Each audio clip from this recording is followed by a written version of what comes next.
The ground was stubborn, like it didn't want to open up. The hole kept hitting roots, the soil hard and cracked from the sun. Chike, only 19, skinny but wiry from farm work, wipes the sweat from his black skin and smirks bitterly. You see this ground? It has eaten more dreams than Gary water, and now it wants to eat mine too. He was digging a grave, not for an elder, not for some forgotten drunkard who stumbled into the bush, but for someone whose laughter still clang in his ears like palm wine scent on breath, the kind of grave that made the village quiet. Chike's face was long and sharp, his jaw too stubborn for his age. His hair was rough, his eyes too alive for someone who had already seen so much misery. His shirt was torn at the neck, brown from dust, the kind of cloth that had once been white before the river washed out all its pride. He dug with bare feet planted in the dirt, toes gripping the ground as though holding on to life itself. Behind him, an old lantern hissed, casting orange light across the crooked cassava stalks that bordered the farmland. Crickets sang. Somewhere far off, a baby wailed, but around Chike, silence pressed down. The silence of death waiting to be covered. He dropped the hoe and bent over, his chest heaving. He let out a laugh, not the kind of laugh that comes from joy, but the kind that escapes when sorrow is too heavy to keep inside. I told her, he whispered to no one. I told her not to trust this world, but who listens to a fool like Chike? He spat into the dirt and reached for the hoe again. His hands, blistered and calloused, shook as he lifted it.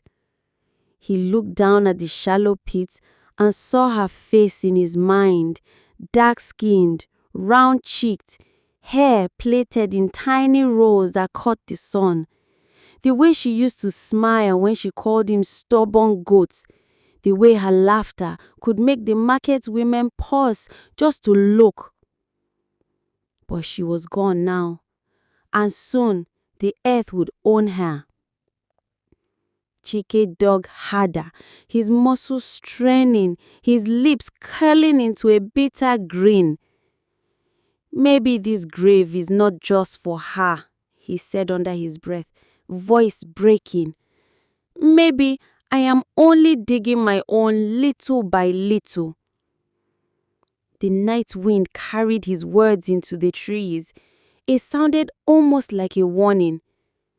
The first time Chike saw her was at the market square, where the smell of roasted corn fought with the stink of goat dung. He had gone there to sell bundles of firewood, his shirt patched at the elbows, his feet dusty, his shoulders already used to carry more than his share of life. She was standing by a store where palm oil glistened red in big calabashes. 17, maybe 18. Her skin was deep brown, smooth like the inside of roasted groundnuts. Her nose was small, her lips full, her eyes sharp and alive, the kind of eyes that laughed before the mouth followed. Her hair was freshly plaited, wrapped with blue thread.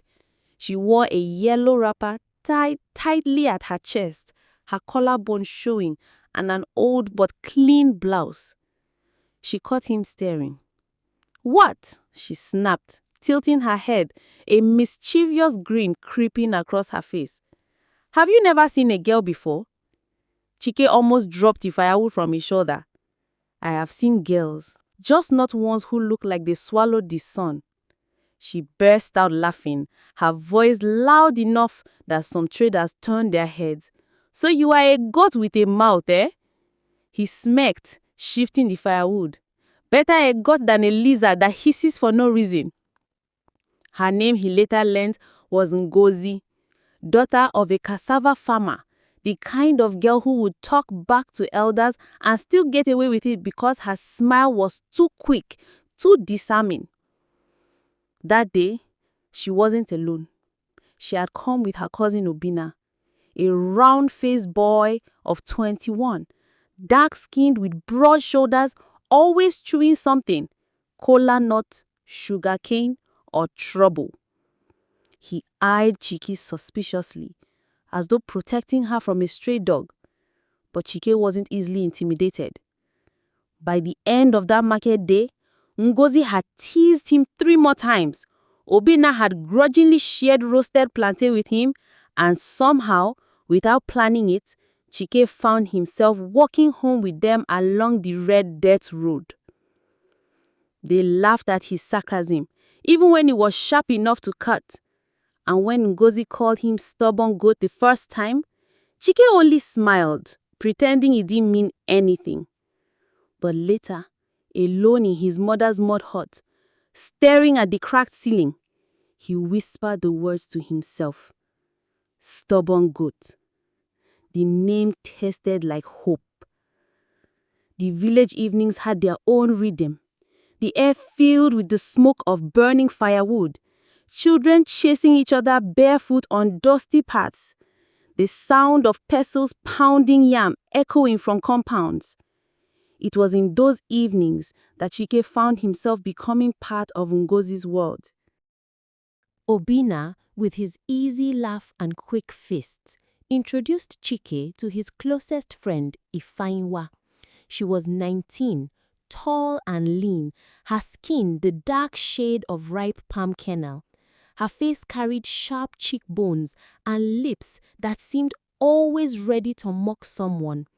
She wore her hair in thick braids tied with red thread, and she had a way of walking like the earth should be grateful to carry her. "Yeah, the stubborn goat she keeps talking about?" Ifeanyiwa asked the first night Chike joined them under the Udala tree, where young people gathered to tell stories.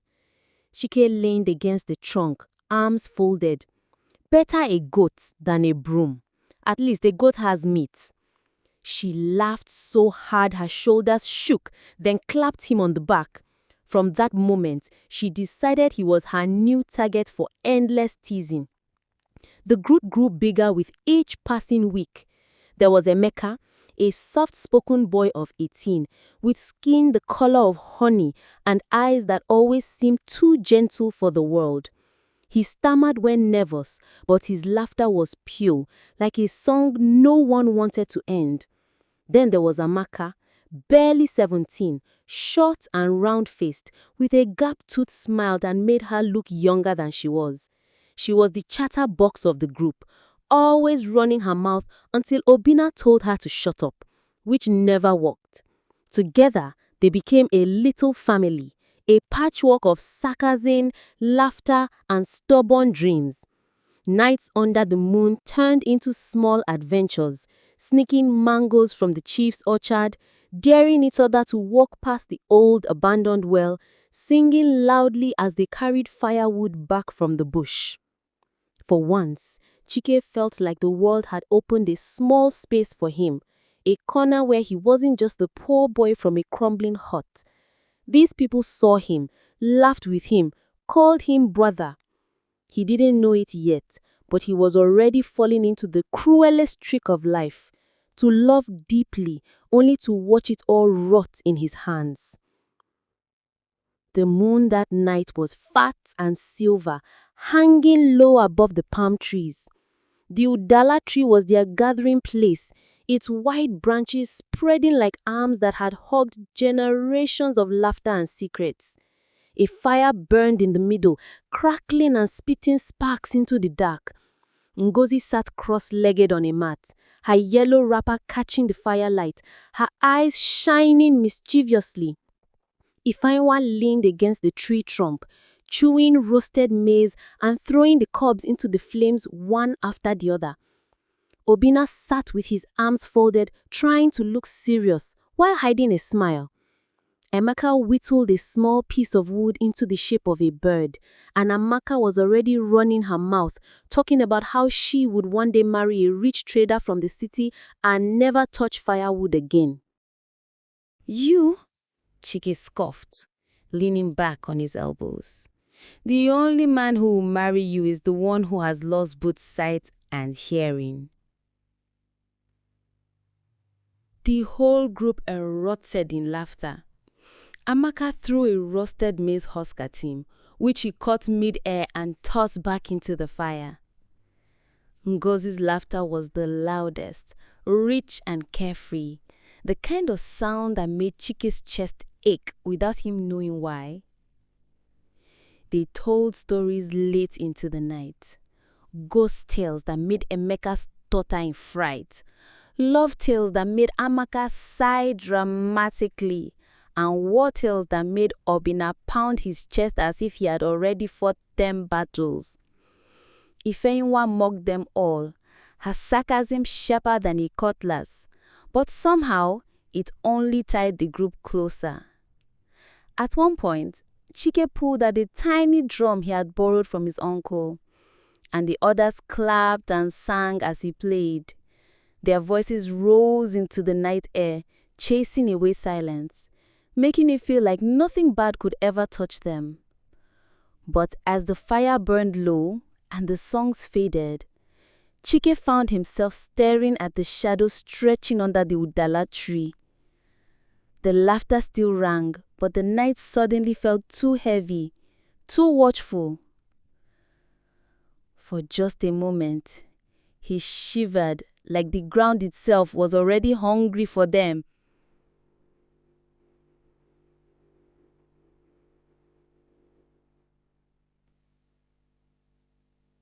The village woke to wailing. It came like a knife cutting through the misty dawn, a woman's voice high and broken, echoing from the narrow footpaths that led to the river. By the time Chike and Obina reached the scene, half the village was already gathered. A boy's body lay at the edge of the water, face pale, lips blue, his clothes clinging wet to his thin frame. He couldn't have been more than 12. His mother knelt over him, beating her chest, her wrapper soaked with river water and tears. The elders shook their heads gravely. Some whispered that he had slipped, fetching water in the night. Others muttered darker things, that the river spirit had claimed him, because his father once mocked the shrine. Ngozi stood beside Chike, her arms folded tightly across her chest, her jaw clenched. She was trying to look braver than she felt. Death is greedy. It doesn't even wait for people to grow old anymore. Chike glanced at her, the words sticking in his throat. Instead, he forced out a bitter laugh. At least the boy will not pay bride price or taxes. Maybe he escaped early. Ifeyinwa shot him a glare. Your mouth will kill you one day, Chike. But Chike only shrugged, though inside, he felt the weight pressing down. That same heavy silence from under the udala tree the night before. The group walked back together, the boy's death hanging over them like smoke that refused to clear. For the first time, their chatter was quiet. Even Amaka, who always had something to say, walked with her head bowed, her fingers nervously twisting her wrapper. Later that night, alone in his hut, Chike couldn't stop thinking of the boy's still face. He remembered how easily laughter had spilled from Ngozi's lips the evening before, and he wondered how quickly that same sound could be stolen. He told himself it was foolish to think about death too much, but in the corner of the room, the shadows seemed to whisper otherwise. The sun that morning painted the village in gold. Chickens scattered as children ran through the narrow paths, and the smell of beans frying in palm oil drifted from one compound to another. For once, The air didn't feel heavy. Chike was sitting under the udala tree, peeling sugarcane with his penknife when Ngozi appeared with her usual energy, her wrapper tied high to free her legs for walking. Obinna followed behind, carrying a bundle of cassava on his shoulder, grumbling about how his back was not a donkey's. Ifeanyiwa trailed them with her arms crossed, and Amaka chattered non-stop about how she had dreamt of marrying a man who arrived in a shining motorcar. "You, motorcar," Chike snorted, spitting a piece of sugarcane skin. "You even know that if a car carried you, it would drop you back in the bush once they heard your voice." The group roared with laughter, even Amaka, though she slapped him in the arm and muttered insults under her breath. That afternoon, they walked together to the river. Emeka, with his gentle stammer, carried a wooden flute and played shy notes while they walked. Ifeanyiwa mocked him at first, but by the time they reached the river bank, everyone was humming along. Ngozi sat on a flat rock, dipping her toes in the water, her eyes distant. "One day," she said softly, "I will leave this village. I don't know how, I don't know when, but I will not die here." Her words hung in the air. Chike's chest tightened, though he forced a grin. "Don't worry, if you leave, I'll follow. Who else will insult me every day?" Obinna laughed and threw a pebble at him. "Follow her, you? The only thing you follow is roasted yam smoke." Their laughter rolled across the river like a song. For a brief moment, it felt like the world belonged to them. Dreams seemed possible. Escape seemed close. But in the shadows of the trees, the river gurgled with a low, knowing sound, like it was laughing at their foolish hope. It started as a cough. At first, no one paid it much attention. Emeka, gentle and quiet as always, would clear his throat when the group gathered, laugh a little too softly, and wave away their questions with a shy smile. "It is nothing," he stammered one evening, sitting cross-legged by the fire. "The dust from the farm, it scratches my throat." But the cough didn't leave. It grew sharper, cutting through their laughter at odd times, leaving his face pale and his eyes watery. Sometimes he pressed a cloth to his mouth and turned away, as if embarrassed. Chike noticed. He noticed how Emeka's shoulders looked thinner under his old shirt, how his steps dragged on the way to the river, how his laugh seemed weaker, almost afraid of itself. "You are hiding something," Chike muttered to him one afternoon as they walked back from the bush. His sarcasm was gone, replaced with something heavier. Emeka forced a smile, clutching his flute close. "Don't worry, brother. The body is stubborn. It will heal." But later that night, under the udala tree, when Emeka played his flute, the notes came out thin and shaky. Ngozi tilted her head, concern flickering in her eyes. Amaka tried to joke about it, calling him an old man in a boy's body, but her laughter sounded forced. Then, without warning, Emeka doubled over, coughing so hard his whole body shook. The firelight caught a dark stain spreading across the cloth he held to his mouth. Blood! Ifeanyiwa was the first to react, snatching the cloth from him. Her eyes widened, her sharp tongue suddenly still. Obinna muttered a prayer under his breath, his strong face crumbling. Chike stared at the red stain, his jaw tight, his chest burning with something he didn't have words for. For the first time, the stubborn goat had no sarcasm, only silence. And in that silence, the group realized what none of them wanted to say. Something had shifted. Something had cracked. The world they thought was theirs was already beginning to rot. They tried everything. Ifeanyiwa marched straight to the herbswoman, Mama Nkechi. A wrinkled old figure with skin as dark as burnt clay and eyes that looked like they had seen too much of life. Mama Nkechi spat into the dirt when she saw the bloodied cloth. "This cough is not ordinary," she muttered, her voice dry as cracked ground. "But maybe the forest still has mercy." She ground bitter leaves into a paste, mixed bark shavings in water, and gave them bundles of herbs to boil. The smell was strong, sharp enough to sting the eyes, but they fed it to Emeka anyway.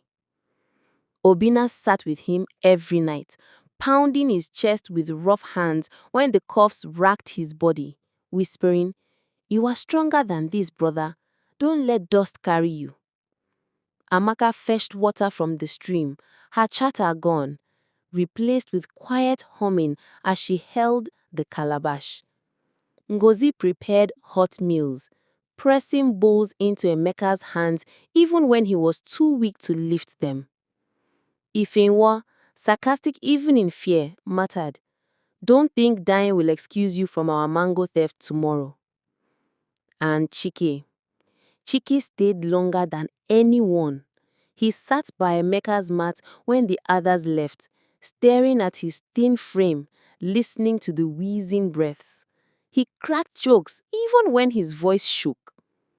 "Don't think you'll escape paying me back for that sugarcane I shared. If you die, I will dig you up and drag you back." Emeka tried to smile, the corners of his lips twitching, his eyes wet.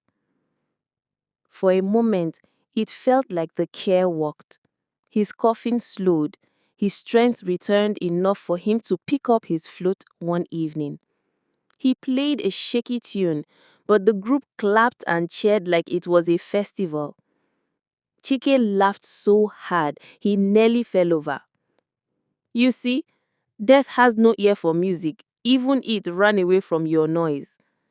They all laughed, even Emeka.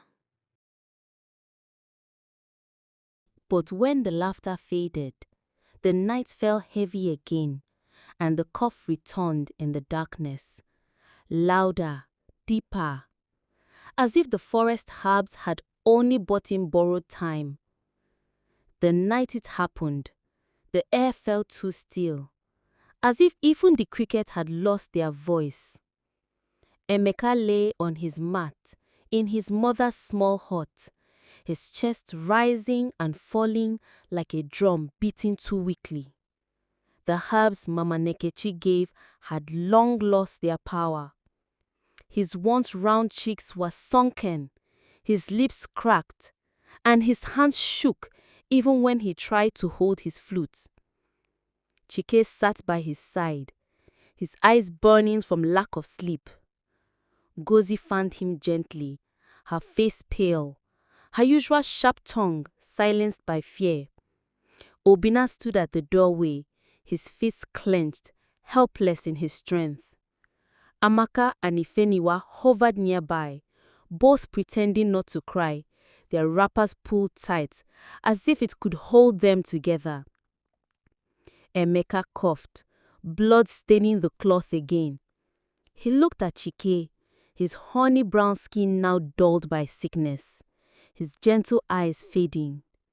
His voice was weak, broken by stammers.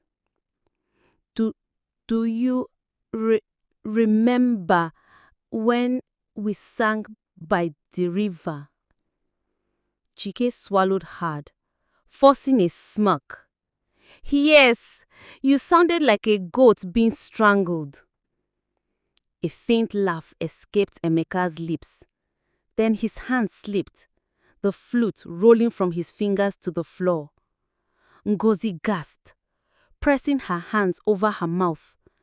Amaka let out a small scream. Ifeniwa turned away, covering her face. Chike grabbed Emeka's hand, shaking it. "No, not yet. You still owe me, remember? You owe me sugarcane." His voice cracked, the sarcasm breaking into a sob. But Emeka's chest heaved once more, then stilled. The silence was unbearable. The kind of silence that crushes, that fills every corner of a room. Chike sat frozen, his hand still clutching his friend's. He laughed, a bitter, broken laugh that sounded more like pain. "You stubborn fool. You left me to pay the debt alone." Tears burned down his face, mixing with the dust on his skin. Outside, the night swallowed the sound of wailing as the group's laughter of yesterday was buried with Emeka's breath. The day of the burial, the sky was grey, heavy with clouds that refused to rain. It felt as though the heavens themselves couldn't decide whether to mourn or just watch in silence. Emeka's body was wrapped in white cloth, his flute tucked beside him at his mother's insistence. She wept until her voice cracked, her thin arms trembling as she tried to hold on to him, as though her grip could stop the earth from swallowing her only son. Villagers gathered, murmuring prayers, their faces painted with pity and fear that death had now remembered their small village. Chike stood stiff, the hoe in his hand, his shirt clinging to his chest with sweat. He dug alongside Obina, the soil crumbling under their feet, each strike of the blade against the earth echoing louder than the wails. His palms burned with blisters, but he didn't stop. He couldn't stop. When they lowered Emeka into the ground, if anyone muttered curses under her breath, not at God, not at spirits, but at the cruelty of life itself. Amaka sobbed loudly, her tears dripping into the soil, her gap-toothed smile nowhere to be found. Ngozi knelt by the grave, her hands covered in dirt, whispering words only she could hear. Chike stared at the small mound of earth that covered his friend. He forced out a laugh, the kind that made nearby villagers glance at him uneasily. "You see, even the ground prefers his noise than ours. It stole him before he could learn a second song." His voice cracked at the end, but he quickly spat into the dirt and turned away, hiding the wetness in his eyes. As the villagers dispersed, silence clung to the group like a shadow. Their laughter had been buried with Emeka's flute. The Udala tree would never sound the same again. That night, Chike lay awake in his mother's hut, staring at the cracked ceiling. His chest felt hollow, his thoughts loud. For the first time, he wondered if the ground beneath his feet was already hungry for the rest of them too. 2 weeks after Emeka's burial, the village tried to return to its rhythm.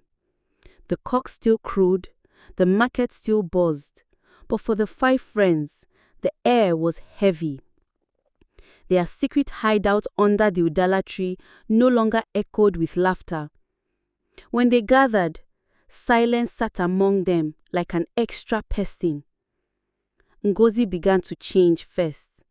She was only 13, but her tall, lean frame made her look older, and her almond-shaped eyes often seemed lost in distant places. She had always been the quietest, the one who listened more than she spoke, but now her silence carried something darker. At night, she told her mother she heard whispers, voices calling her name, sometimes in the tone of Emeka's laughter, sometimes like strangers murmuring in a tongue she couldn't understand. Her mother, a weary woman with skin as dark as roasted palm kernels and hands hardened from famine, dismissed it as grief, but the whispers grew louder, persistent. One evening, Ngozi sat alone outside her hut, her short braids brushing her cheeks as the wind swayed. The whispers told her to follow them to the stream. She rose quietly, barefoot, and walked into the night. The moonlight cast long shadows on the narrow path, and the air smelled of wet earth. By the time Amaka found her, standing knee-deep in the water, eyes glazed, Ngozi was humming. It was Emeka's flute tune, the very song he had played on the day of the accident. Amaka, terrified, pulled her friend out of the water, her small gap-toothed mouth trembling as she screamed for help. Villagers rushed with lanterns, their faces glowing in the flickering light. Ngozi fainted in Amaka's arms, her lips still curved in a strange half-smile. The Whispers had chosen their next home. The morning after Ngozi's collapse at the stream, she woke up in her mother's hut, her body wrapped in raffia mats. Her mother sprinkled palm oil on her forehead, whispering prayers that sounded more like bargaining than faith. Ngozi's eyes darted from corner to corner, as if the mud walls of the hut were alive. Her friends gathered at the doorway, peeping in. Chinedu's tall frame cast a shadow across the threshold, his sharp jaw clenched tight. He whispered to Amaka, his younger cousin with skin the shade of ripe mangoes, "She looks wrong." Amaka wanted to protest, but she couldn't. Ngozi wasn't just pale. Her skin looked stretched, her lips cracked as though she hadn't tasted water in weeks. When she finally spoke, her voice was not hers. It was layered, like two people talking in unison. "Do you miss him too?" she asked, her gaze fixed on Chinedu. The group stiffened. Everyone knew she was speaking of Emeka, but no one dared answer. The silence was heavy, broken only by the buzzing of flies that hovered over a pot of palm nut soup cooling in the corner. Later that night, Chinedu swore he saw her standing outside his window, though she lived across the village. Her bare feet pressed into the red earth, her short braids sticking to her sweaty forehead. She whispered something he could barely hear. "It should have been you." When he blinked, she was gone. The next morning, Ngozi was found at the village square, sitting naked on the cold ground, her eyes fixed on the sky. She was laughing, a sharp, broken laugh that sent shivers through everyone who heard it. The healer was called, the kind of man people respected but feared, with chalk markings on his chest and cowrie shells tied around his dark wrists. When he bent down to inspect her, Ngozi leaned forward and licked the dust off his foot. The whispers were no longer just whispers. They had found their vessel. The healer's compound smelled of burnt herbs and goat dung. Inside, the walls were smeared with white chalk, drawings of spirits glaring down at anyone foolish enough to stare back. Ngozi sat on a raffia mat, her thin legs folded under her like a broken doll, her braids messy and sticking to her face. She hadn't blinked in minutes. The healer, a wiry man with skin as dark as coal and eyes sunk deep into his skull, circled her. He shook his cowrie bracelet, muttering incantations that made the villagers outside shift uneasily. Amaka clutched Chinedu's arm, whispering, "He will help her, right?" Chinedu didn't answer. His jaw tightened again, his silence heavier than words.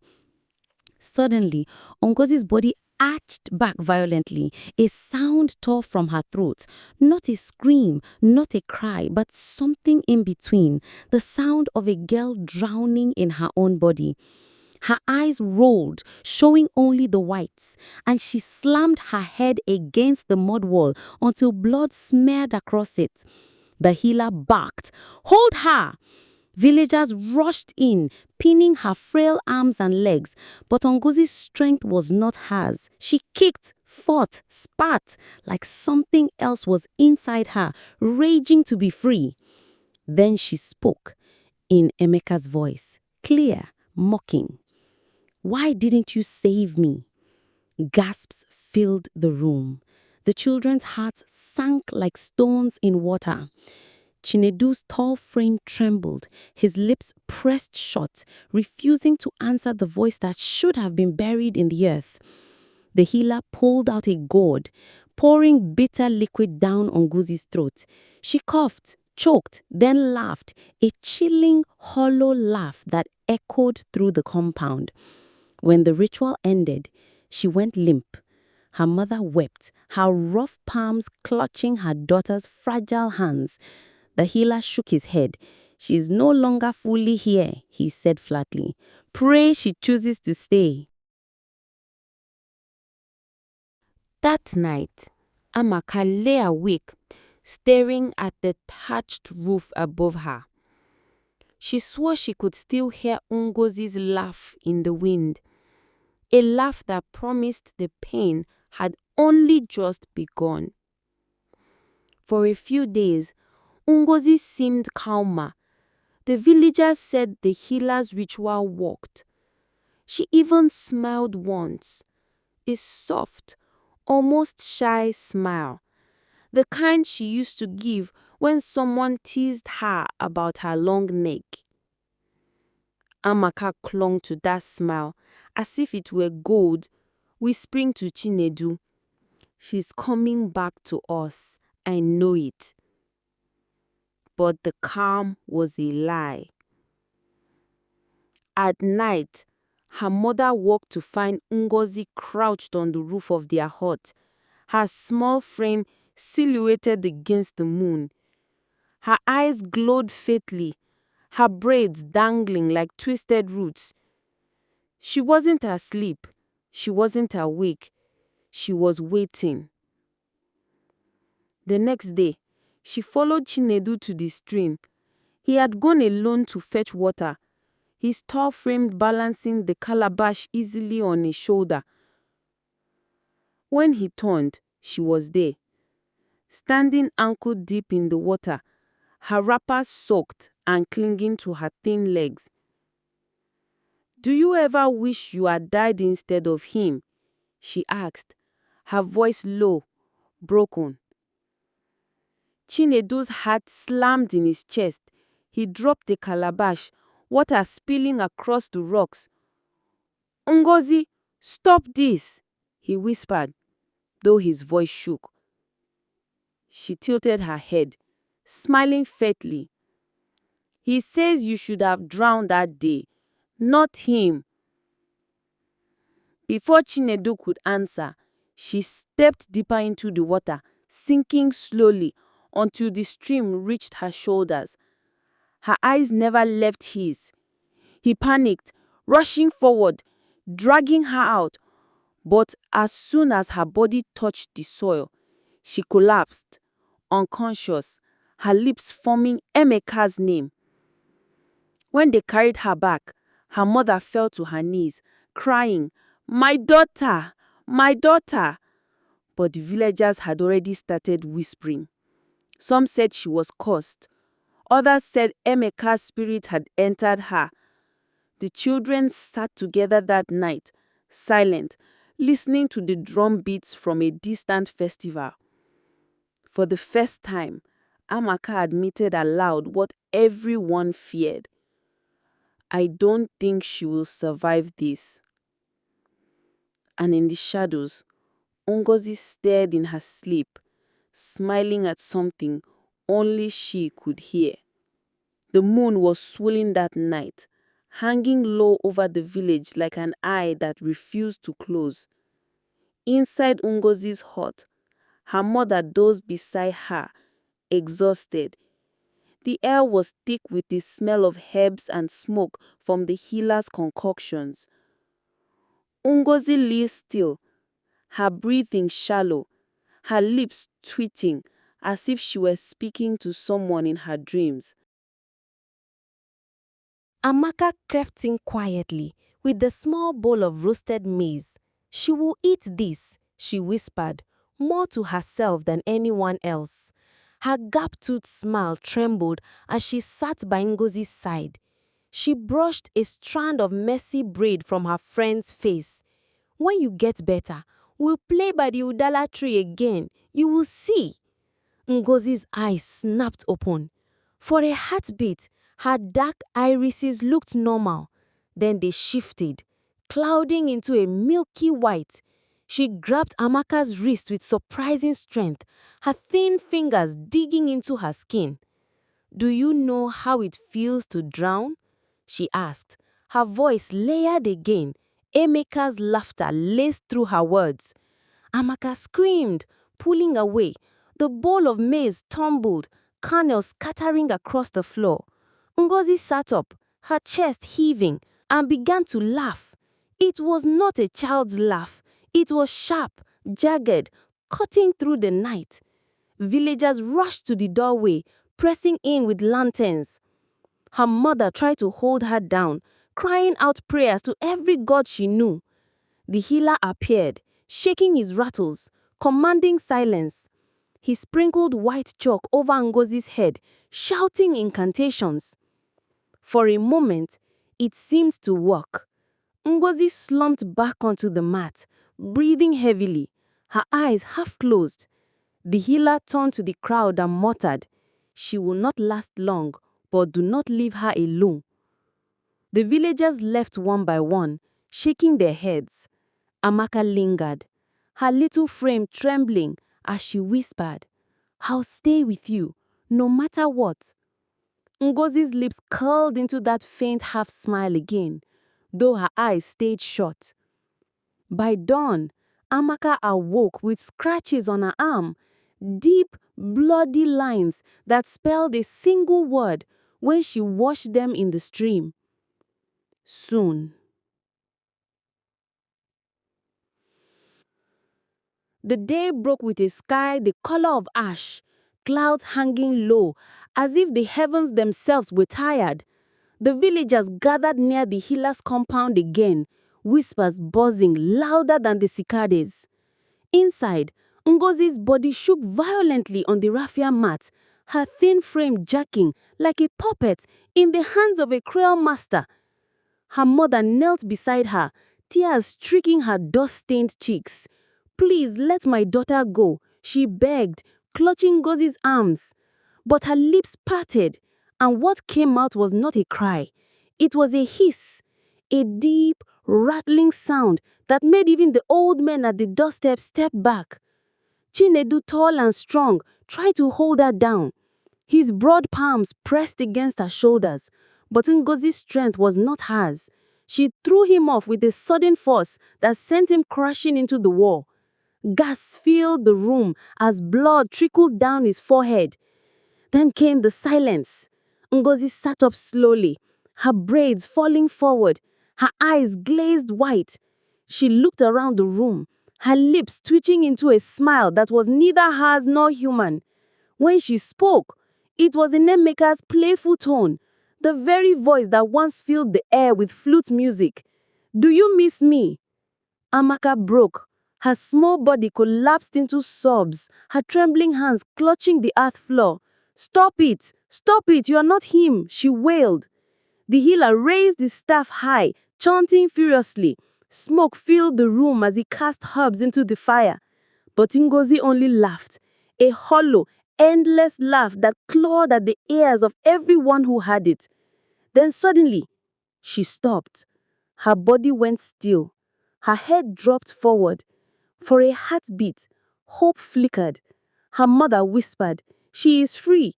But when she lifted her daughter's face, the eyes were open, blank, white, lifeless. Ngozi was gone. And in that moment, everyone knew death was mercy compared to what had been living inside her.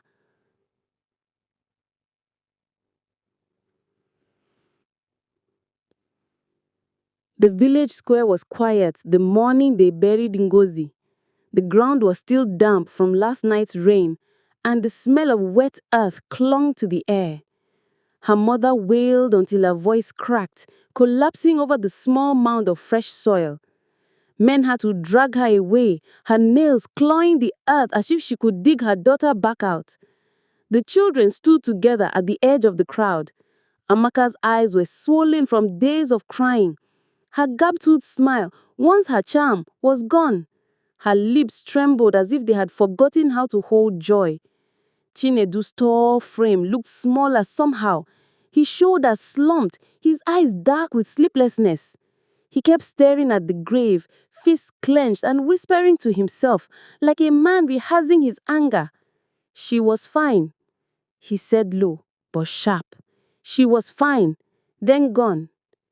The others, thin, soft-spoken Obina with his smooth caramel skin, and Amaka's younger cousin, tiny Kelechi, with eyes too wide for his face, said nothing. Silence bound them tighter than words. After the crowd left, the friends stayed behind, sitting by the grave. The wind rustled the tall grasses, and a crow perched nearby, croaking as if mocking their pain. Amaka broke the silence. First Emeka, now Ngozi. What if it's us next? Her voice was thin, brittle. Chinedu looked up, his sharp jaw tightening. "Then let it come," he said bitterly. "Maybe we'll all be buried side by side, like a joke no one finds funny." They tried to laugh at that, but the sound died in their throats. For a brief moment, the sun broke through the clouds, lighting up the grave. Amaka's heart fluttered with hope. Maybe this was a sign. Maybe the curse had ended. But then, in the silence, Kelechi pointed with a shaking finger. On the mound of earth lay Ngozi's favorite bead bracelet. It hadn't been there a moment ago. The bracelet stayed on the grave all night, glinting faintly under the moonlight, like a cruel reminder. By morning, word had spread across the village. Some said Ngozi's spirit was restless. Others whispered she had been taken by the same dark force that drowned Emeka. Either way, fear sat heavy over everyone. The children avoided the Udala tree, their secret hideout, now a haunted memory. But curses don't care for hiding. They find you. It was Obina who began to change next. He was 14, slim, but with the lean strength of a boy who fetched firewood daily. His skin was smooth and caramel brown, his eyes calm and thoughtful. He was the one who always tried to reason, to keep the others from falling apart. But 3 days after Ngozi's burial, something cracked in him. He stopped sleeping. His mother swore she would find him sitting upright in the dark, staring at nothing. His younger siblings said he talked to someone they couldn't see, smiling at shadows that stretched too long across the walls. The friends noticed too. When Amaka asked him if he was all right, he grinned. But it wasn't the grin she knew. It was too wide, too sharp, stretched across his narrow face like he didn't belong there. That evening, by the stream, he told Chinedu, "I think I hear Ngozi. Sometimes Emeka too. They laugh together. They say they are waiting." His voice was calm, almost cheerful. Chinedu felt his stomach twist. "Waiting for what?" he asked. Obina looked at him with those tired eyes and whispered, "For me. For us." Before Chinedu could react, Obina plunged his hand into the water and lifted them to his mouth, drinking furiously, as though the stream itself was calling him. He didn't stop, even when he coughed and choked, water spilling down his chin. Chinedu dragged him back, yelling, but Obinna only laughed, water bubbling from his mouth. That laugh, that same laugh. By the time they pulled him home, the villagers were whispering again. The curse had chosen its next plaything. The next evening, the village gathered for the moonlight tales, but Obinna was missing. His mother searched frantically, her wrapper loose around her waist, her eyes red from crying. The children knew where to look. The stream. Always the stream. They found him sitting on the bank, his legs dangling in the water, his face calm in a way that was wrong. His smooth caramel skin glistened in the moonlight, his eyes reflecting the ripples. He didn't even flinch when they called his name. "Obinna, come back," Amaka pleaded, her small hands shaking. "Please, you are scaring me." He turned slowly, that stretched grin spreading across his face. He whispered, "They said it doesn't hurt anymore. Emeka, Ngozi, they are waiting." Chinedu's chest burned. He stepped forward, his tall frame towering over Obinna, his fists clenched. "You are not going anywhere. You hear me? You are staying." His voice was more command than plea. But Obinna only laughed, low and hollow. Then he leaned back into the stream. At first it seemed playful, like a boy splashing water. But when his body slid deeper, his hands didn't rise to push himself up. His eyes stayed open, staring at the sky as water closed over his face. The children screamed, rushing in. Chinedu dragged him out, pounding his chest, shouting his name. Water gushed from his mouth, his body twitching, then falling still. The villagers arrived with lanterns, their faces pale in the flickering glow. One of the old women spat on the ground. "The water is taking them, one by one. This is no ordinary death."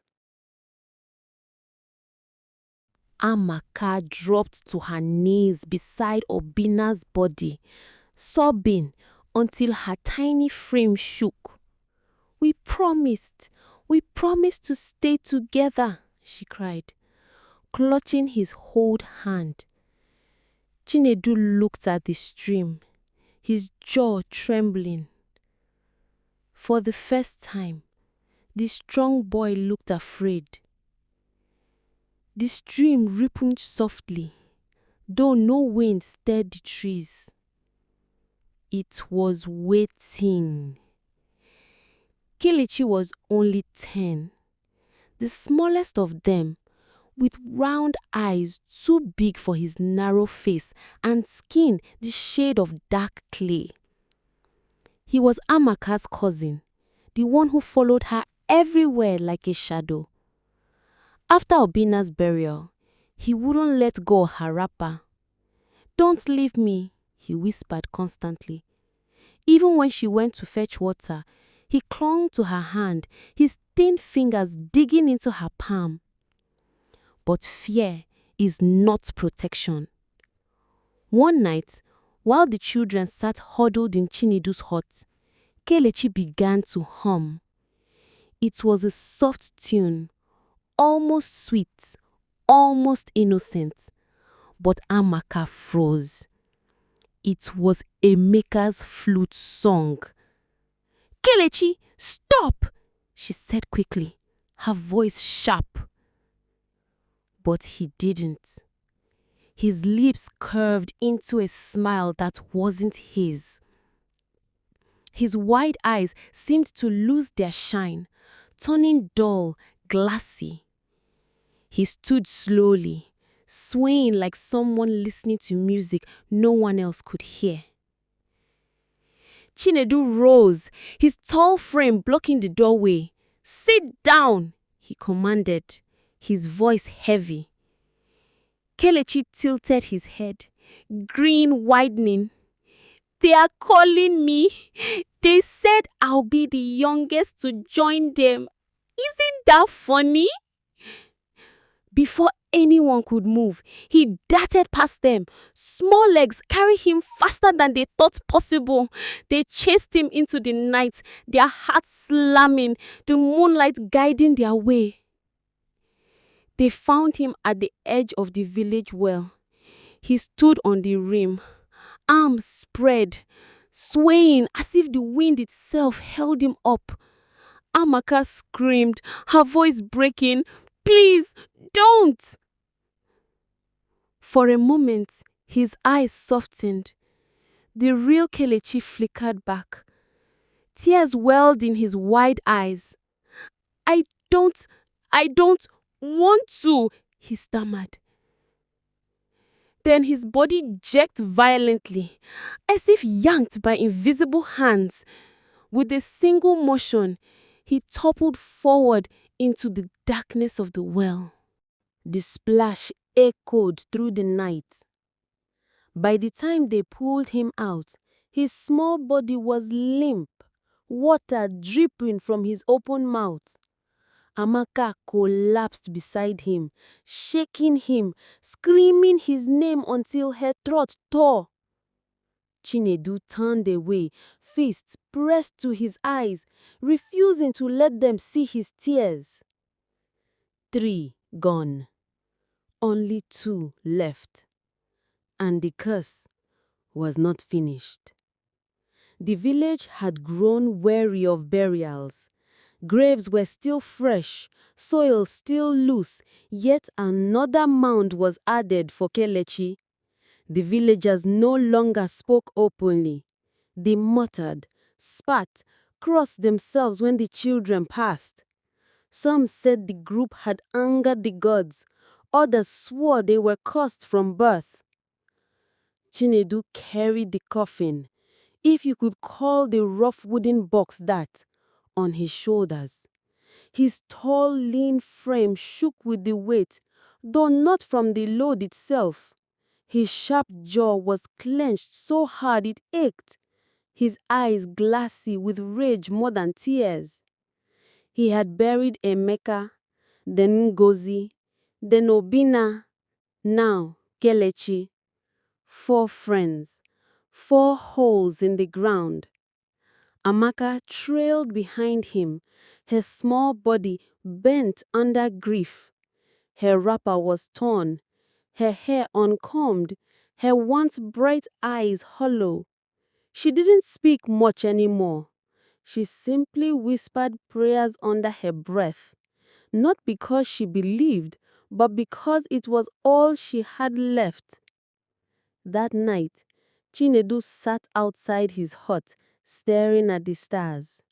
The air smelled of rain, though the skies held none. He clenched his fists, nails digging into his palms until blood came. "Why not me?" he whispered. His voice trembled.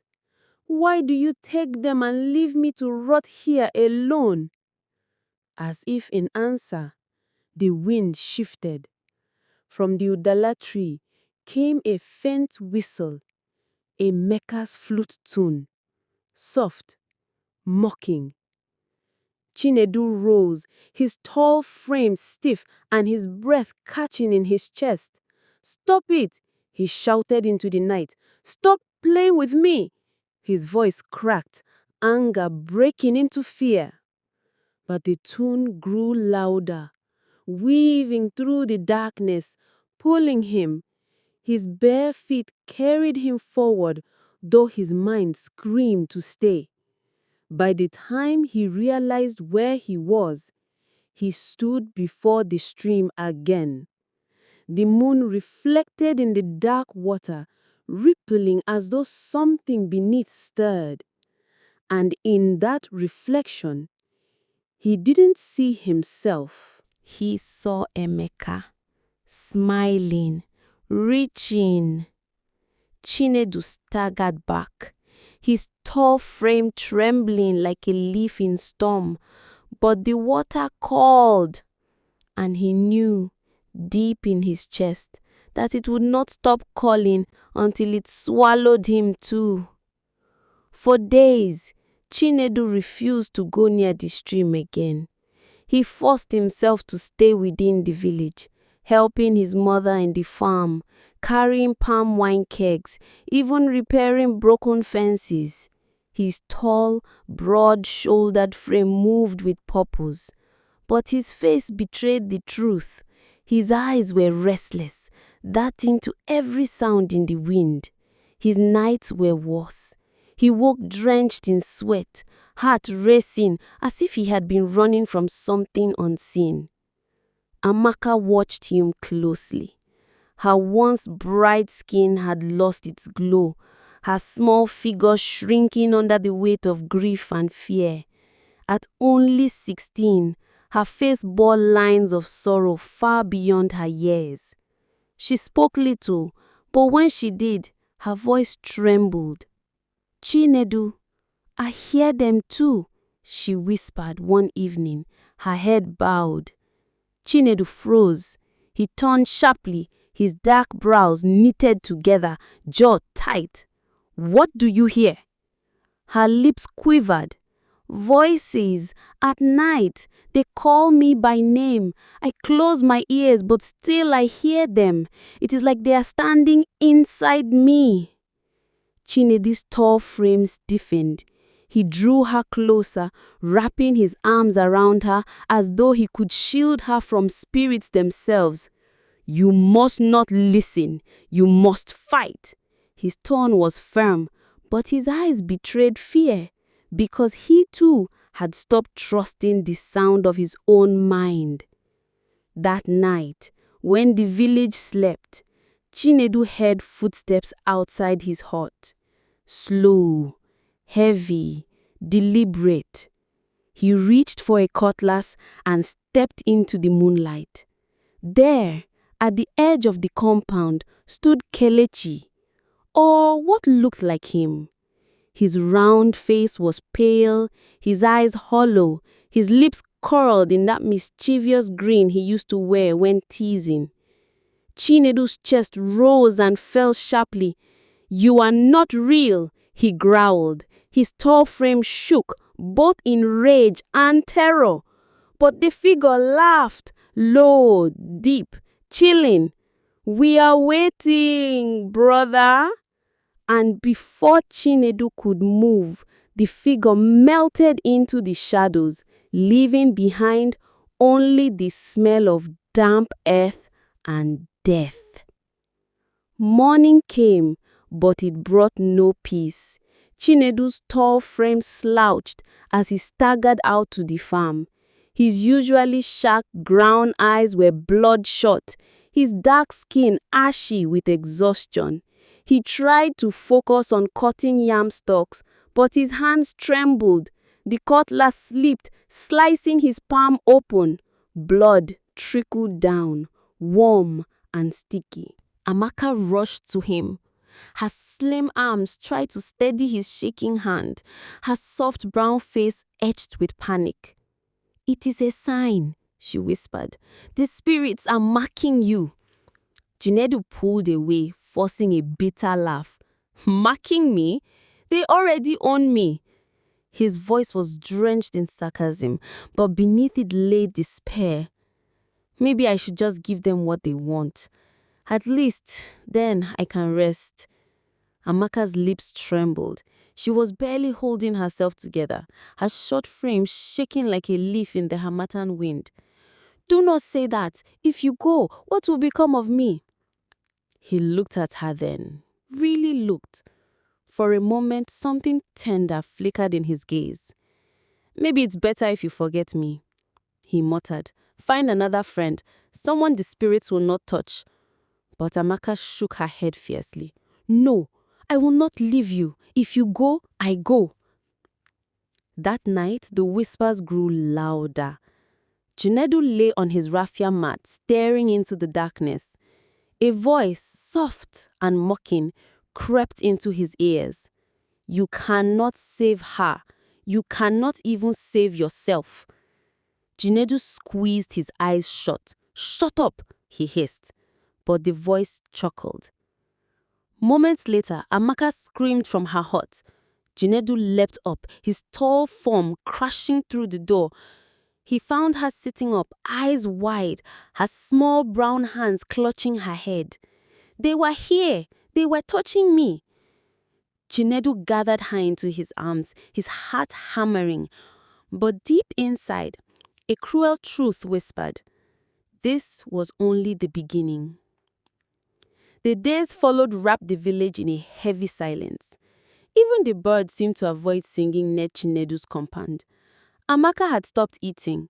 Her small brown frame grew thinner, her once bright oval face now hollow, her wide eyes constantly darting as though she expected something to crawl out of the shadows. Chinedu tried to force laughter into their moments. His deep voice carried sarcasm, but it cracked under pressure. "Look at us," he said one evening as they sat outside staring at the red glow of the sunset. "A tall fool and a skinny ghost. If the spirits don't kill us, hunger will." Amaka managed a weak smile, but it faded quickly. "They call me in my dreams now. Not voices, hands, cold hands pulling me into the water." Chinedu's tall frame stiffened. He remembered Kelechi's pale figure by the compound, the grin that wasn't his grin. His jaw tightened. "If they want me, why are they tormenting you?" Amaka's lips trembled. "Because they know you care." That night, Chinedu was woken by movement. He shot up, sweat glistening on his dark skin. Amaka's mat was empty. Panic seized him. He bolted outside, bare feet slapping against the dusty ground. The moon lit the path to the stream, and there she was. Amaka, her thin figure swaying like a leaf, her white wrapper soaked as she waded deeper into the dark water. "Amaka!" Chinedu roared, his voice echoing through the night. His long legs carried him fast, splashing into the cold stream. He grabbed her wrist, yanking her back. Her small body convulsed, eyes rolling, lips muttering words he couldn't understand. He shook her. "It's me! Wake up!" Her eyes focused on him for a moment, tears spilling. Then she whispered brokenly, "They said if I join them, you will be free." Chinedu's chest collapsed into a silent scream, because in that moment he realized the curse wasn't only after him, it was after everything he loved.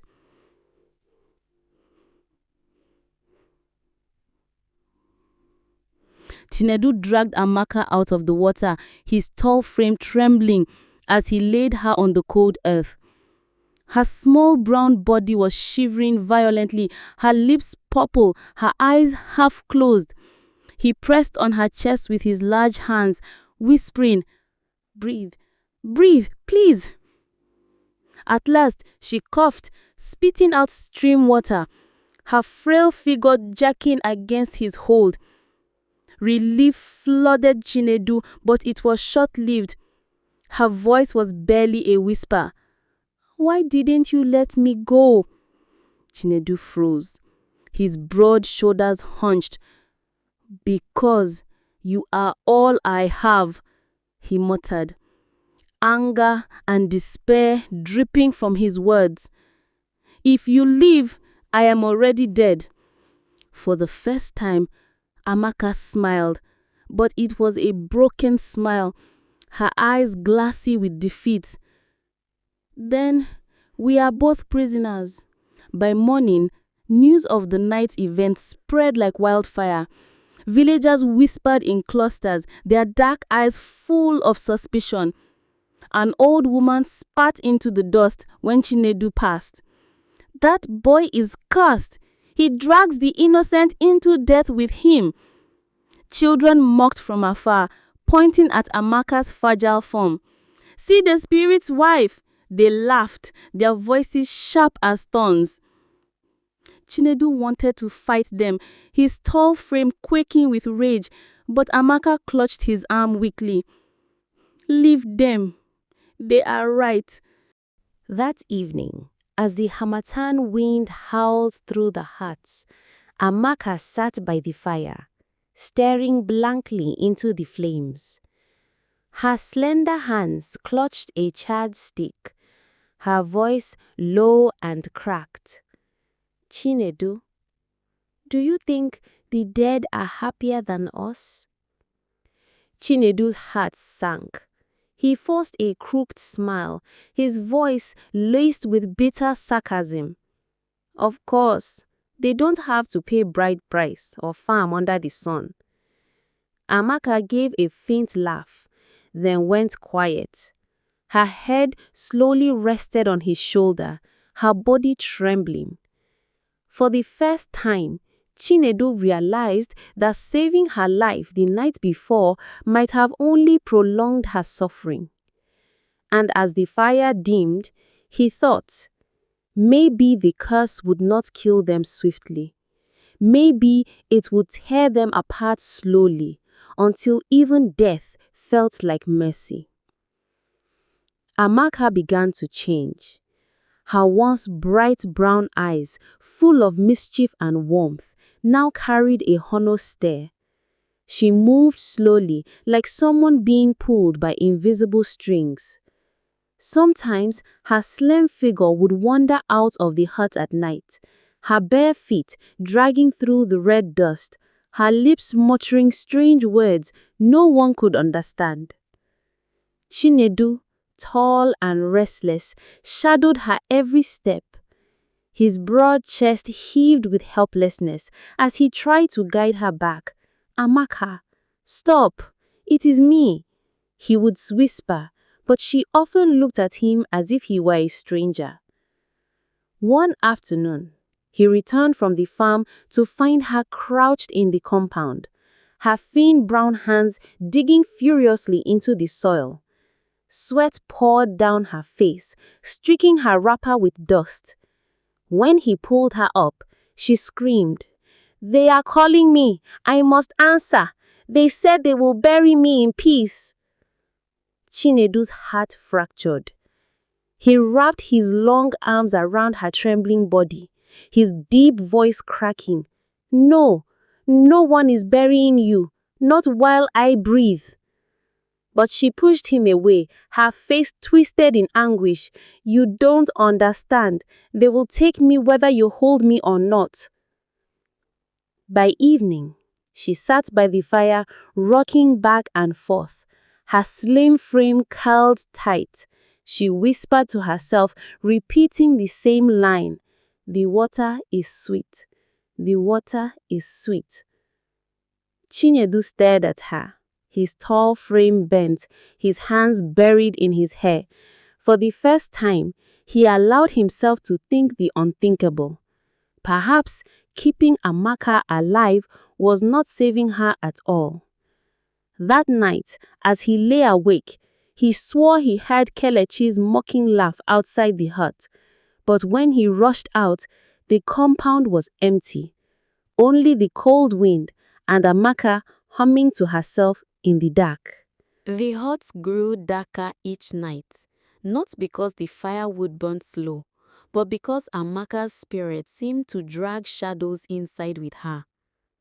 She hardly spoke to Chinedu anymore. When she did, her words were scattered, broken pieces of thoughts stitched together with fear. One night, he found her crouched in a corner, her slim brown frame shaking violently. She had torn her wrapper into strips and tied them around her wrists, muttering in a low chant. "They said I must dress for the journey. They said I must be ready when the water calls." Chinedu's tall figure knelt beside her, his broad hands trembling as he tried to undo the knots. "Stop this madness, Amaka. You are not going anywhere." But she turned sharply, her once soft face twisted with something unrecognizable. Her wide eyes gleamed in the firelight. "It is you they want. You are the cursed one. I am only the offering." The words struck him harder than his spear. For a moment, he recoiled, his jaw tight, his chest heavy. But then, he pulled her into his arms despite her resistance. "If you are an offering, then so am I. They will take us together." She laughed, a laugh that wasn't hers, high-pitched, mocking. It froze the blood in his veins. When she finally stopped, she whispered, "Do you hear them too, Chinedu? They are in the roof. They are laughing at us." Chinedu looked up, his breath catching. The thatch roof shifted slightly, as if something moved within. He squeezed his eyes shut, muttering a prayer. But when he opened them again, Amaka was staring straight at the roof, smiling. That night, Chinedu did not sleep. He sat on the floor with a cutlass across his lap, his tall frame bent forward, watching both Amaka and the roof. And in the silence, he wondered which of them would break first, her mind or his. It started with a whisper, then a scream. Chinedu woke to find Amaka standing over him in the dim glow of the dying fire. Her small brown hands clutched a stone, her frail frame trembling, her wide eyes blazing with terror. "You are one of them!" she shrieked, her voice raw. "You brought them to me!" Chinedu's tall frame bolted upright, his chest pounding. He raised his hand slowly, his deep voice steady but cracked. "Amaka, it is me, Chinedu. Put it down." But she turned. The stone grazed his shoulder, leaving a raw scrape. He caught her wrist mid-swing, his broad hand shaking. "It's me!" he roared, his tone breaking with both anger and heartbreak. She collapsed in his grip, her thin body racked with sobs. "They told me, if I kill you, they will free me. They promised." Chinedu froze, staring at the girl he had sworn to protect. His chest tightened, his face hardened. Slowly, he pried the stone from her trembling hand and tossed it aside. "If killing me is what you want, then do it when the sun rises. At least then I can see your face clearly before I die." His voice was heavy with sarcasm, masking the pain tearing through him. Amaka looked up at him, her wet cheeks glowing in the firelight. For a moment, she seemed like herself again, frightened, fragile, human. She clung to him, her thin arms wrapping around his tall frame. "I don't want to kill you," she whispered, "but they won't let me rest." He held her tightly, his broad shoulders trembling. "Then let them take me instead." But deep down, he knew the truth. The curse wasn't choosing between them. It wanted them both. And for the first time, Chinedu wondered if love itself was the cruelest joke of all. By morning, the story had already spread. Someone claimed they heard Amaka screaming in the night. Others swore they saw shadows moving around Chinedu's hut. By the time the sun rose high, a crowd had gathered at the edge of the compound. Old men leaned on their walking sticks, whispering. Mothers pulled their children close, warning them not to go near. A group of young men stood with cutlasses resting on their shoulders, their dark eyes sharp with suspicion. Chinedu stepped outside, his tall frame blocking the doorway, his broad shoulders squared, though his chest felt heavy. His dark skin glistened with sweat, his jaw tight. He spoke in a steady, deep voice, laced with bitter sarcasm. "What now? Do you all want to take turns watching me sleep?" The mamas rose.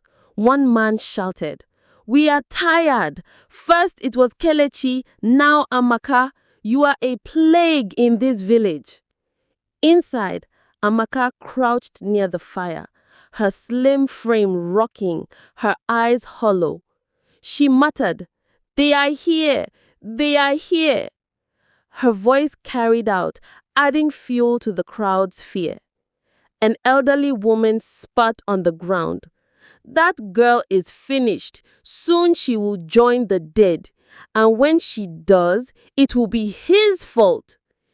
Chinedu's fist clenched. His whole body shook, not from fear, but from rage and helplessness.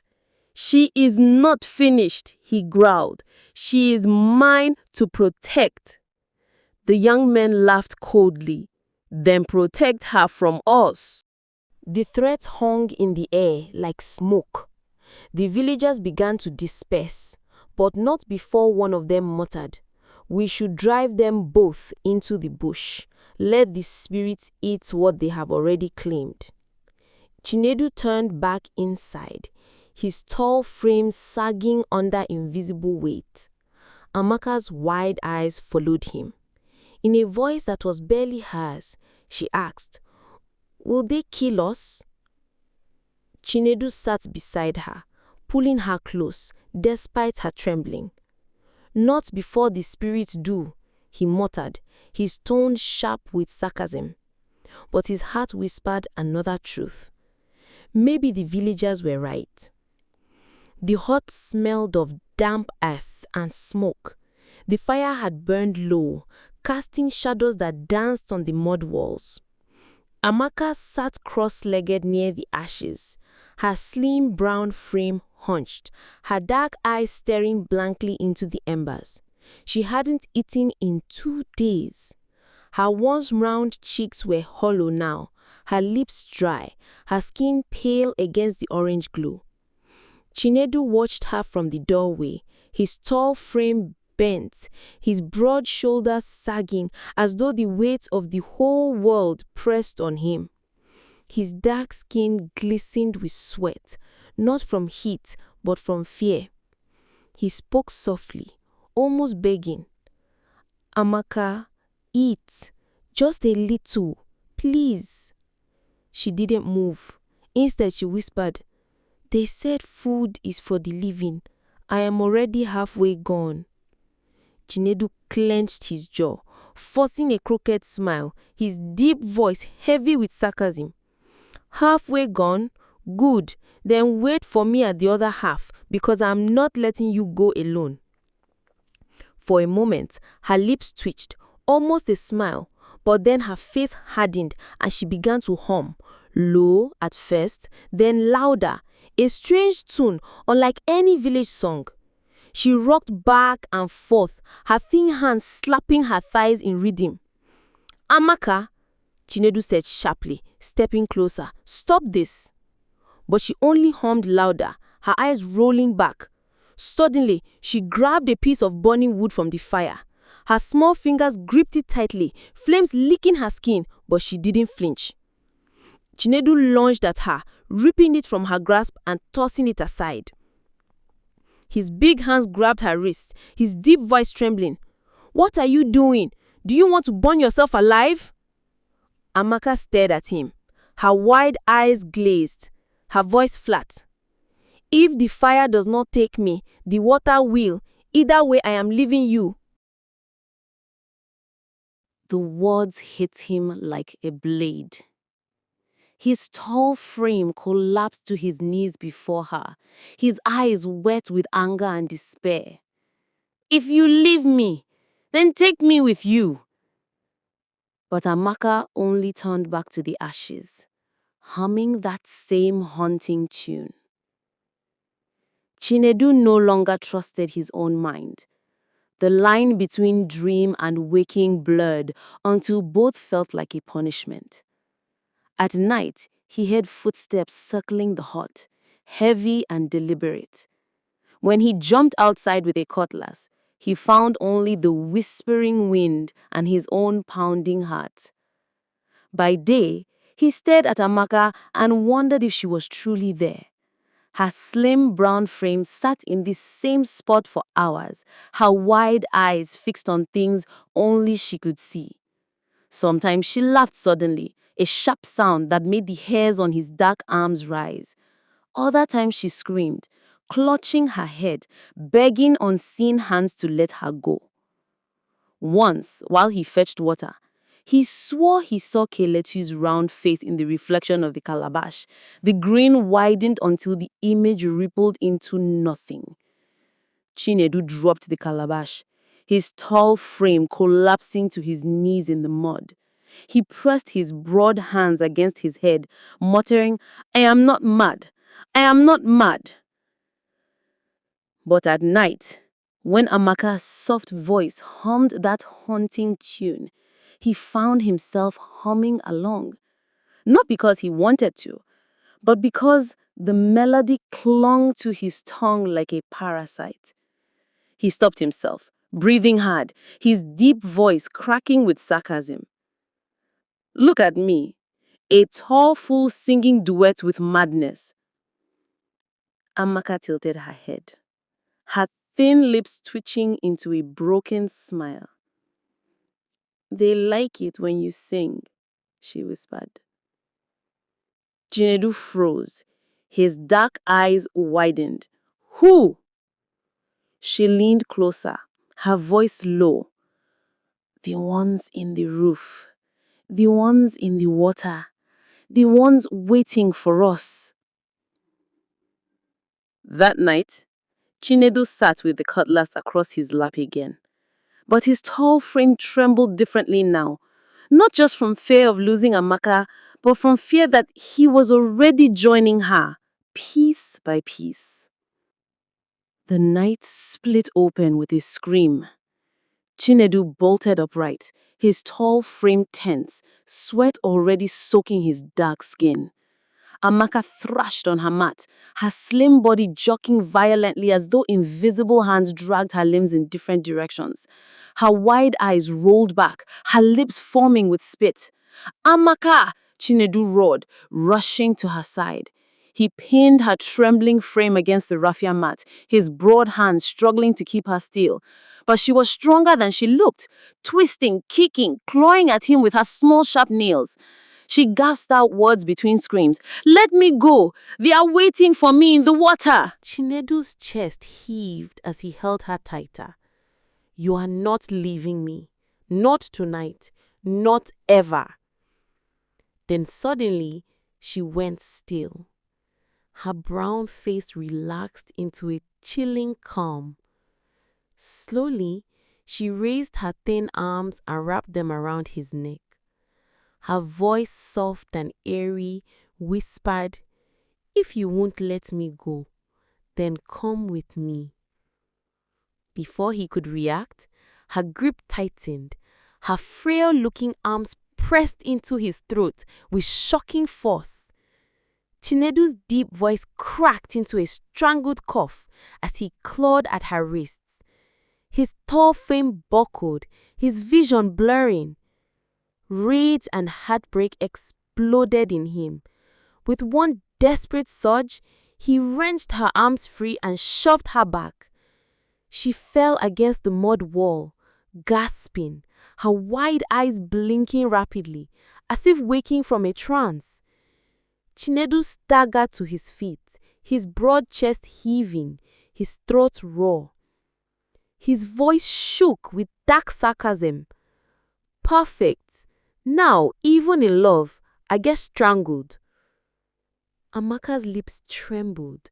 She curled into herself, her slim frame shivering. "It wasn't me. It was them. They wanted you." Chinedu stared at her, and for the first time, he wasn't sure if he was holding on to Amaka or only the shell of her that the curse hadn't yet devoured. The echoes of Amaka's screams had not been unnoticed. By the time silence fell again inside the hut, heavy footsteps and hushed voices gathered outside. A lantern's glow cut through the cracks in the mud wall. shadows flickering across Chinedu's tense face. "Open this door," an elder barked. His gravelly voice trembled with both anger and fear. Chinedu froze, his broad shoulders hunched. He glanced at Amaka, who sat huddled in the corner, her thin arms wrapped around her knees, rocking as though a child. Her voice, soft and airy, whispered, "If you won't let me go, then come with me." But before he could react, her grip tightened, her frail-looking arms pressed into his throat with shocking force. Chinedu's deep voice cracked into a strangled cough as he clawed at her wrists. His tall frame buckled, his vision blurring. The villagers' whispers spread like wildfire. One woman clutched her wrapper tighter around her chest, muttering prayers under her breath. Another spat on the ground, a trembling sign against evil. Amaka suddenly raised her head. Her eyes glistened unnaturally in the lantern light, and her thin lips curved into a small, unsettling smile. "They don't like you watching us," she said softly, her voice chillingly calm. A hush fell. The younger men shifted uneasily. The elder's hands trembled around his walking stick. "Take her out of here," one villager whispered. "No!" another snapped. "If you touch her, the curse will touch you too." All eyes turned back to Chinedu. He stood tall, his chest rising and falling heavily, torn between protecting her and shielding himself. The room felt smaller, the air heavier, as though the curse itself was standing among them, listening. The silence stretched until it broke beneath the elder's shaky breath. His eyes darted to Amaka's smile, then back to Chinedu. For a moment, it seemed he might order her seized, but then, as if sensing something dark pressing against his bones, he stepped backward. "Close the door," he whispered. "This house is no longer ours to enter." The villagers murmured in confusion, but no one argued. One by one, they backed away, their sandals scraping against the packed earth floor. Even the younger men, whose muscles twitched with nervous energy, refused to move closer. The lantern was snuffed, plunging the room into shadow again, before the last man pulled the door shut. Chinedu stood frozen in the dark, his broad chest rising and falling like a trapped animal's. The weight of abandonment sank into him like a stone. For the first time, he realized something terrifying. Amaka's fate had now become his own. No one else would help. No one else would dare. In the corner, Amaka's small frame shook with a soft laugh that didn't sound like hers. Her ebony skin gleamed faintly in the moonlight that snuck through a crack in the wall, her braids clinging damp to her face. "They fear me," she said, her voice lilting with strange satisfaction. "Good. Fear keeps them alive. But you," she tilted her head toward Chinedu, her eyes glinting. "You cannot leave, can you?" Chinedu's lips parted, but no words came. He wanted to tell her he loved her, that he would never abandon her, but the truth burned bitter on his tongue. He wanted to run. He wanted to vanish into the night like the rest of them. Yet something rooted him to the ground, as though invisible hands clutched his ankles. Amaka crawled closer, her movement too slow, too deliberate. When her thin fingers brushed his knee, he flinched. Her touch was cold, not like skin, but like water pulled from a grave. "I'll make sure you never leave me," she whispered. And somewhere in the dark, Chinedu thought he heard laughter, a chorus of voices, faint and mocking, seeping from the walls themselves. The night stretched long, suffocating. Chinedu sat by the mud wall, staring at Amaka as she whispered to herself in the darkness. Every few moments, she would giggle, then mutter words he couldn't understand, switching between clear Yoruba and broken fragments of something else, something that didn't sound human. Her once bright eyes had dulled, ringed with shadows, but in the faint light, They still glimmered with a cruel liveliness. She crawled around the room like a restless child, dragging her fingers across the floor, humming tuneless songs that grated on Chinedu's nerves. "Do you hear them, Chinedu?" she asked suddenly, her voice sharp. "They are calling my name, but not yours." Chinedu's throat tightened. He forced his deep voice to steady. "Amaka, it's just your mind. You are tired. Rest." She turned to him slowly, her ebony skin glistening with sweat, her braids falling messily across her gaunt face. Then she smiled, not with warmth, not with recognition. It was the smile of a stranger. "You don't understand," she whispered. "They promised me things. They told me you will only slow me down." Chinedu shifted uneasily. For the first time since her sickness began, he feared her more than he feared losing her. The strong hunter in him wanted to grab his machete, to defend himself, but another part, that broken, desperate man who loved her, couldn't raise a hand. Amaka suddenly began to rock, back and forth, clutching her head, moaning like someone trapped between worlds. Then she snapped her head upward, her voice booming with an unnatural clarity. "They said you would die first." Chinedu's blood ran cold. His large hands trembled as he pressed his back to the wall. The sound of distant crickets and owls seemed to fade, leaving only her voice echoing in his ears. In that moment, he realized the curse wasn't just claiming Amaka. It was waiting for him too. The heart grew heavier with each breath, the air thick like smoke.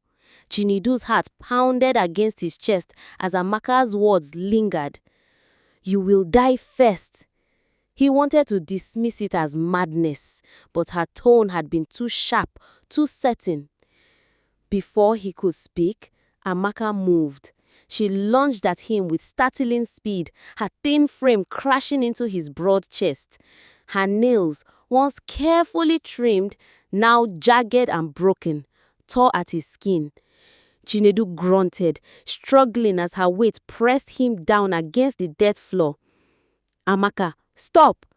His deep voice thundered, but it shook more with fear than command. Her face hovered over his, her dark skin gleaming with sweat, her lips twisted into something that wasn't quite human. Her eyes, bloodshot and glassy, stared at him with both longing and hatred. For a fleeting second, he saw the girl he once loved, the one who had laughed with him under the moonlight, who had shared roasted maize with him in the market. But then her expression hardened, and her hands shot to his throat. Chinedu's vision blurred as her grip tightened. His large hands wrapped around her thin wrists, trying to pull her off, but she was stronger than she should have been. Her braids swung wildly as she pressed down, her voice hissing through clenched teeth. "They don't want you. They only want me." Stars burst in Chinedu's vision as oxygen drained from his lungs. Panic roared through his chest. Yet, somewhere in his mind, pain mingled with sorrow. Is this how love ends? He thought bitterly. With a desperate surge, he shoved her off, rolling away and gasping for air. Amaka landed on her knees, panting, then let out a laugh that rattled the walls. It wasn't her laugh. It was deeper, cracked and layered, as though many voices spoke through one throat. Chinedu stared at her, his chest heaving. The truth he had denied finally broke him. This was no longer Amaka, or, if she was still in there, she was drowning. Chinedu staggered to his feet, his chest rising and falling like a drum. His throat burned where Amaka's hands had squeezed, the angry red marks throbbing in the faint moonlight. He looked down at her, kneeling, laughing with that broken, layered voice, and something inside him cracked. This wasn't the girl he had carried firewood with, the one who had shared secrets under the mango tree. This was a shadow, a puppet, and yet his heart, stubborn and foolish, refused to sever the thread between them. "I can't do this," he whispered to himself. His voice sounded smaller than it ever had, stripped of the authority that once made men fear him. "If I stay, I'll die here. If I leave..." His words trailed, swallowed by guilt. Amaka stopped laughing. Slowly, she raised her head. Her ebony face glowed faintly in the dim light, her lips curling into something soft, almost tender. For the first time in weeks, it looked like her again. "Don't leave me," she said quietly, her voice small and fragile, like the Amaka he once knew. Chinedu's broad shoulders sagged. He wanted to believe her. He wanted to believe this nightmare could be undone. But then he saw it. The faint shimmer in her eyes, the twitch in her jaw, as though another presence was smacking through her skin. His large hands trembled as he picked up his machete from the corner. He didn't lift it against her. No, it was for himself, for protection, or perhaps for a choice too heavy to speak aloud. He backed toward the door, every step tearing his chest apart. Amaka's smile widened, not of sorrow now, but of dark amusement. "You won't get far," she whispered. Chinedu froze. The night outside was silent, too silent. And in that silence, he finally understood. It wasn't just Amaka that trapped him. The entire village had become a cage, its shadows listening, waiting for him to run.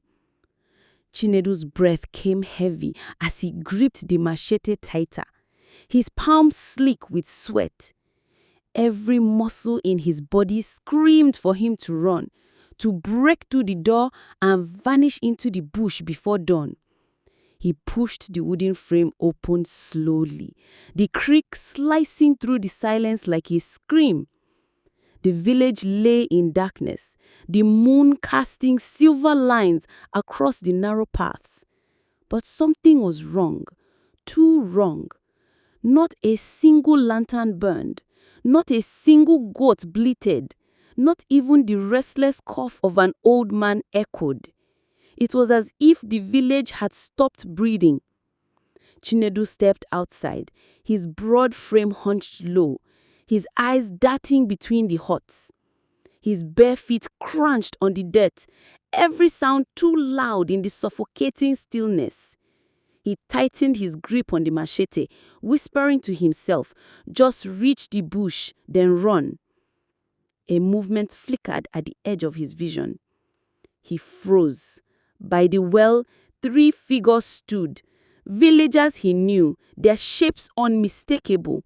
Their dark skin gleamed faintly under the moon, their heads tilted unnaturally to one side. "Baba Ife," he whispered, recognizing the eldest. The man didn't answer. None of them did. Instead, they all began to laugh softly, the same laugh he had heard spill from Amaka's lips. The sound rippled through the night like a cold wind, curling around Chinedu's spine. Panic surged. He turned to run toward the bush path, but another figure emerged from the shadows, then another. Soon, the paths were lined with them, villagers standing still, smiling, their eyes vacant yet shining with something inhumane. Chinedu stumbled backward, his machete trembling in his grip. His chest heaved, and a bitter truth stabbed into him. There was no outside, no safety. The curse wasn't just Amaka's anymore. From the doorway behind him came a voice, soft, mocking, familiar. "I told you, you won't get far." Chinedu turned. Amaka stood there, her thin frame outlined in the moonlight, her smile wide enough to split her face. Chinedu's breath rattled as a circle of villagers closed tighter, their bare feet shuffling silently across the dirt. Their faces were familiar, men he had hunted with, women who had traded yarns with him, even children who once ran after his goats, but their eyes no longer belonged to them. He swung his machete wildly, his deep voice cracking through the silence. "Stay back! I swear I'll cut down anyone who comes closer." But the threat felt hollow. They didn't move with fear, didn't even blink. Their smiles only stretched wider, as if mocking his desperation. One of the younger men, tall and lean with skin like polished ebony, stepped forward. Chinedu recognized him instantly. Okoro, a friend who had once saved him from drowning in the river. His heart clenched as Okoro tilted his head, lips parting to release that same layered laughter Amaka had birthed. "No," Chinedu whispered, his chest tightening. When Okoro lunged, Chinedu's instincts took over. The machete flashed, catching the moonlight before biting into flesh. Okoro staggered, fell to his knees, but instead of blood, an ooze trickled from the wound, thick and slow. The laughter never stopped. Chinedu stumbled backward, horror choking him. The others didn't flinch at Okoro's fall. They simply kept advancing, their smells unbroken. He swung again, his massive arms cleaving the air, but for every figure he struck, two more seemed to appear from the shadows. The village had become a sea of twisted faces, pressing him back towards the hut. Behind him, Amaka leaned lazily against the doorway, her thin arms crossed, her braids hanging wild over her damp face. "Look at you," she said, her voice dripping with mockery. "The mighty hunter, fighting shadows with a blade. Do you see now? You were never meant to win." Chinedu's chest heaved. The machete felt heavy, useless. As the circle tightened, despair sank into his bones. For the first time in his life, he wished for death. Anything to end the cruel game the curse had trapped him in. And yet, deep inside, a stubborn ember still flickered. He refused to let Amaka see him break. The night seemed to breathe against Chinedu's skin as the circle of cursed villagers closed in. Their laughter rose higher, mingling into a single chorus that scraped at his mind like claws. He swung his machete again, a desperate arc. But his arms were leaden, his strength leaking away with every breath. Okoro rose slowly from the ground, black ooze still dripping from his chest. His smile never wavered. He joined the others, stepping closer until Chinedu could smell the rot clinging to them, a stench of earth and death. Chinedu's back struck the mud hut of his hut. His chest heaved, sweat streaming down his broad dark face. His eyes flicked to Amaka. She was watching him.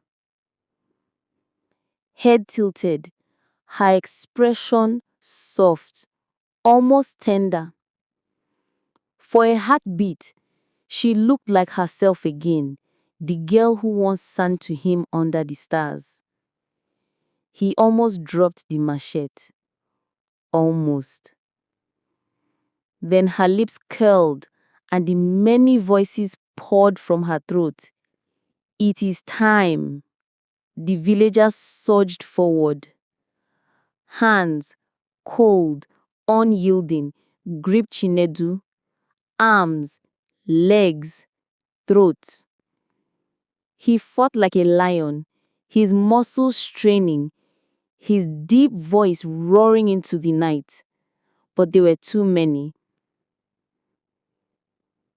He was dragged down into the dust, their fingers clawing into his skin. The machete slipped from his grasp. Above the chaos, Amaka stepped forward, her thin frame swaying, her braids clinging to her damp cheeks. She knelt by him, her small hand brushing his face with an intimacy that shattered him. For a heartbeat, her eyes softened, a tear sliding down her dark cheek. "Chinedu," she whispered, her true voice breaking through. "I'm sorry." Then, like a cruel trick, her smile returned. The tear dried into nothing, and she pressed her hand over his mouth. Chinedu's body convulsed as the darkness claimed him. The laughter of the villagers rose to a fever pitch, echoing into the night, until even the owls fled. When silence returned, there was no Chinedu. Only another shadow among the cursed, waiting for the next soul to wander too close. And so, the dream ended, not with love fulfilled, but with love devoured.